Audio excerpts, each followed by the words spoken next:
Let's see. Looks like this should be running now. Let me know in Discord if it's not.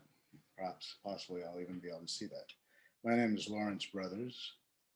I have a couple stories to read today, if it fits into the given time. There we go.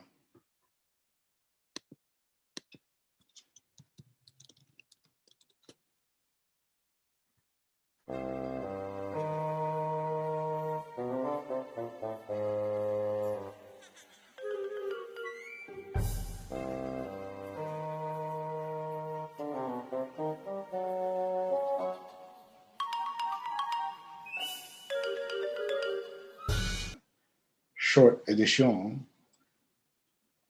And here we go.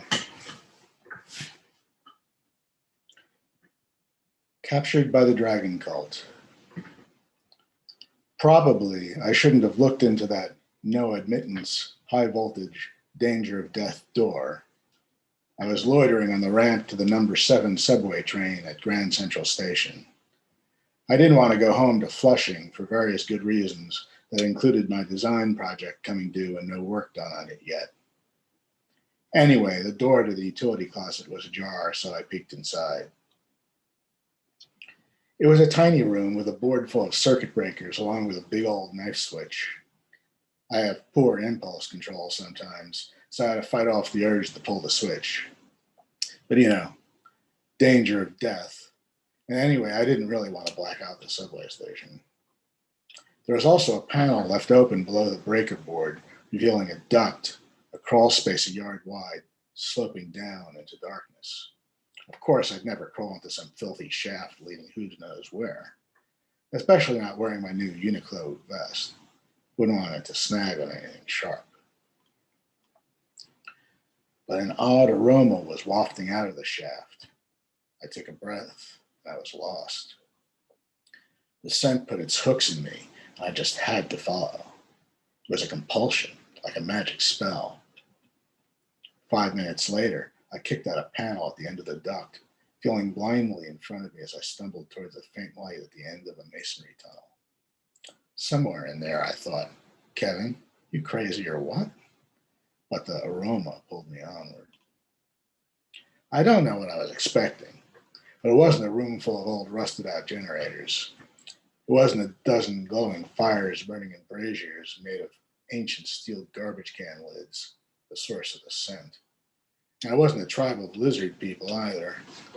One grabbed me as I entered the room. He was big and scaly with a saurian tail, wearing the remains of a dress shirt with a striped tie still attached. I don't know even now if they stole their clothes from humans or if they were humans somehow transformed into lizard people.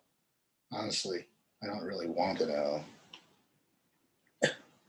The lizard person tried to say something, but it came out "Sthibit." I struggled to escape, but not even kicking him between the legs had any effect. After some more "Sthibiting," a bunch of other lizard people gathered, and then they led me in a procession to the far side of the room, where a crack in the wall opened into a cramped tunnel heading down. Down and down and down some more. Eventually, we emerged into a big underground space. One of the lizard people carried a live coal in his hand, and the glow was enough for me to make out a huge chamber. The scent was back, too. Stronger, sharper, and even better than before. The lizard people led me to a big central mound, and there, one of them, wearing what once had been a nice Armani houndstooth tweed, tied a bicycle cable around one of my wrists. He lifted through the end of an eye bolt that had pounded into a crack in the stone floor. I was panicking, sure I was going to be sacrificed or eaten alive, and so it was a pleasant surprise when they all just filed out of the cavern. 15 minutes passed.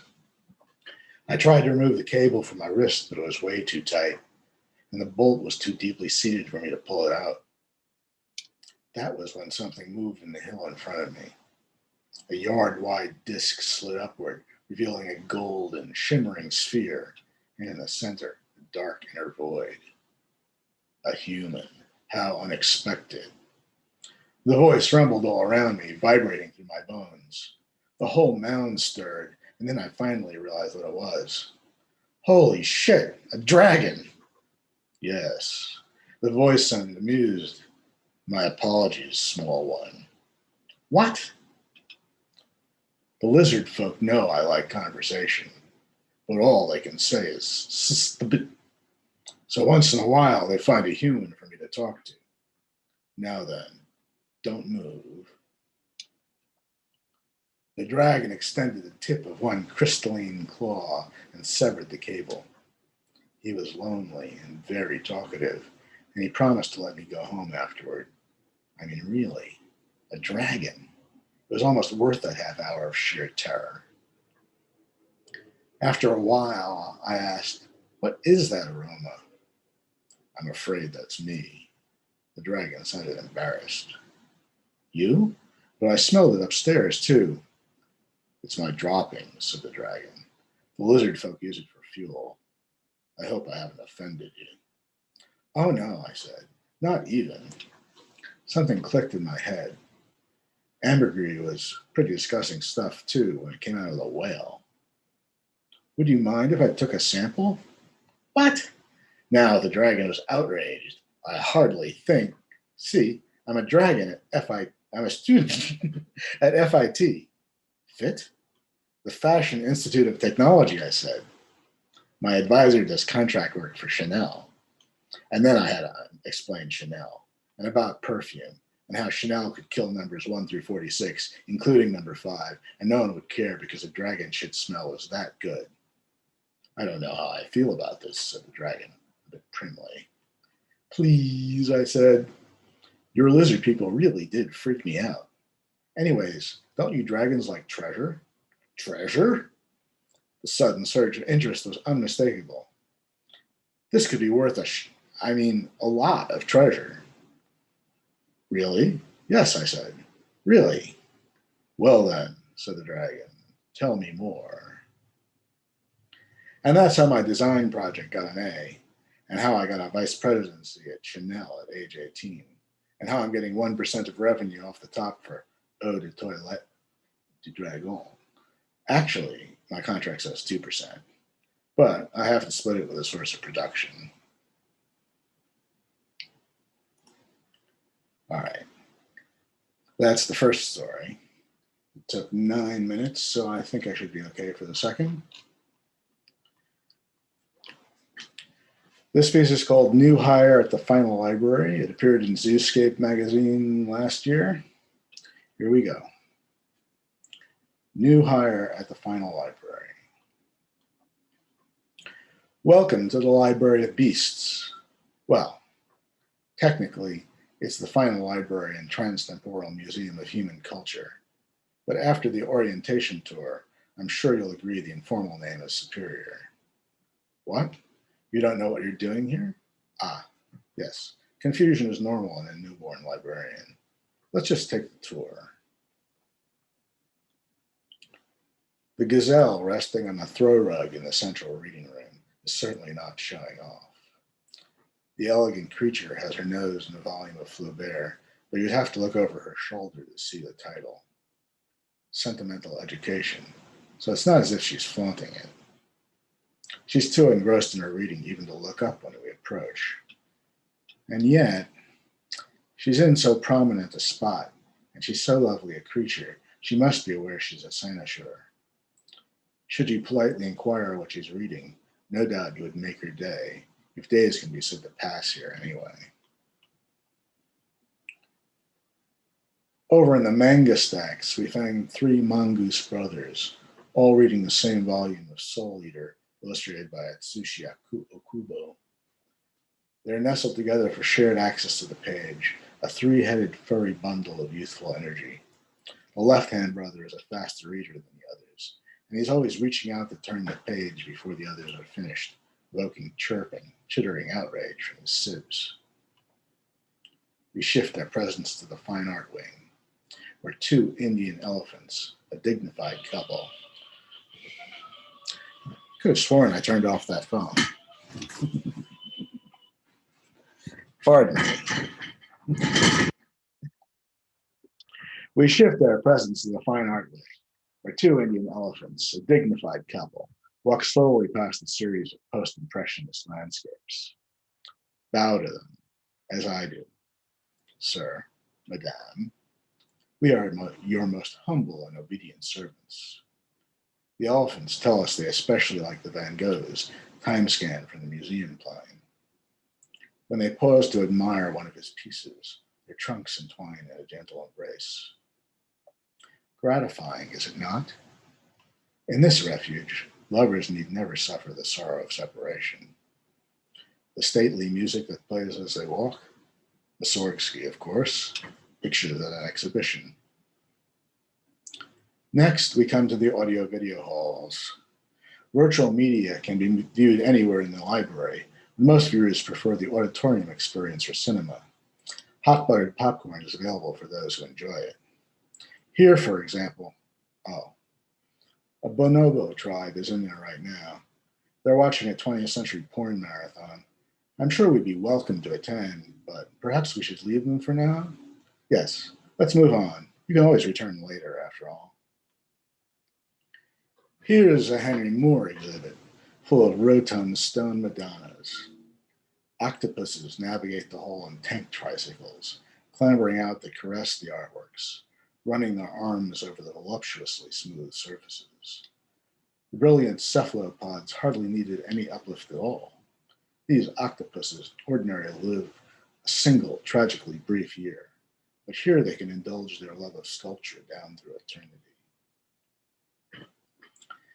At last, we come to the great time recycling engine at the heart of the library, floating in a spherical chamber precisely 1,000 meters in diameter. Beautiful, is it not?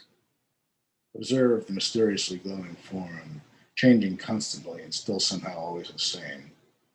Oh, my apologies. The manifold of a hypersphere can be distressing at first. It's natural you should flinch away, though I find it endlessly fascinating.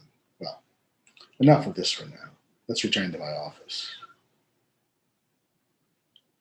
So then, any questions? What's the point, you ask? The grandiose AIs who conceived this library did so on behalf of their human creators, but humanity rejected the offer of refuge, preferring to seek their own fortunes among the dying stars. But nevertheless, we are happy to serve our uplifted animal clients.